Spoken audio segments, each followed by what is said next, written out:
4 Monks ने 2 सप्ताह तक बिना कुछ बोले चुपचाप ध्यान करने का निश्चय किया। उन्होंने अपने इस अभ्यास के प्रतीक के रूप में एक मोमबत्ती जलाई, जो कि उन्हें हर वक्त यह याद दिलाती रहे कि उन्हें बिना कुछ बोले बस ध्यान करना है।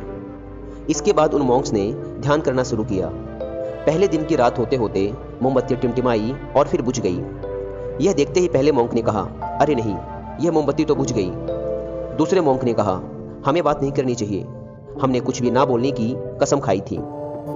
तीसरे मॉन्क ने कहा, तुम दोनों को बोलने की क्या जरूरत थी। चौथा मॉन्क हंसा और बोला, हा हा हा, मैं अकेला हूं जिसने बात नहीं की। दोस्तों, उन सभी के बोलने के अपने अलग अलग कारण थे, लेकिन चारों में से प्रत्येक ने बिना कुछ सोचे तुरंत ही अपने विचार रख दिए। उनमें से किसी ने भी स्थिति को सुधारने का प्रयास नहीं किया। उसी आश्रम में उन चारों के अलावा एक बूढ़ा बुद्धिमान मॉन्क भी था। वह बिना कुछ बोले और उनकी तरफ ध्यान दिए बिना ही चुपचाप ध्यान करता रहा।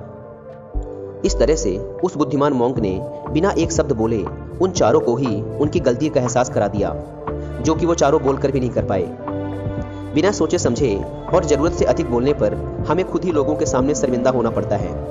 एक समझदार व्यक्ति कभी भी बिना मांगे किसी को सलाह नहीं देता, क्योंकि वह जानता है कि बिना मांगे दी गई सलाह का कोई मतलब नहीं होता और ना ही सामने वाला उस सलाह को मानता है।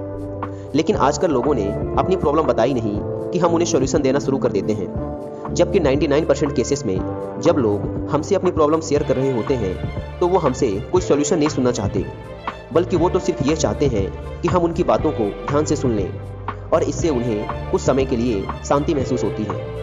क्योंकि हम उन्हें जो सलाह देंगे ये उन्हें भी पता है।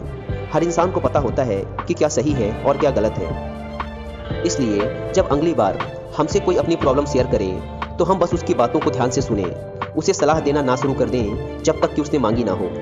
क्योंकि सामने वाला इंसान बस हमसे इतना ही चाहता है कि हम उसकी बातों को ध्यान से सुने और समझें। ये बात तो आप लोगों ने भी सुनी होगी, हम जितना कम बोलते हैं उतने ही समझदार होते जाते हैं, और इसका उल्टा भी उतना ही सही है। जो जितना बुद्धिमान होगा वह उतना ही कम बोलेगा।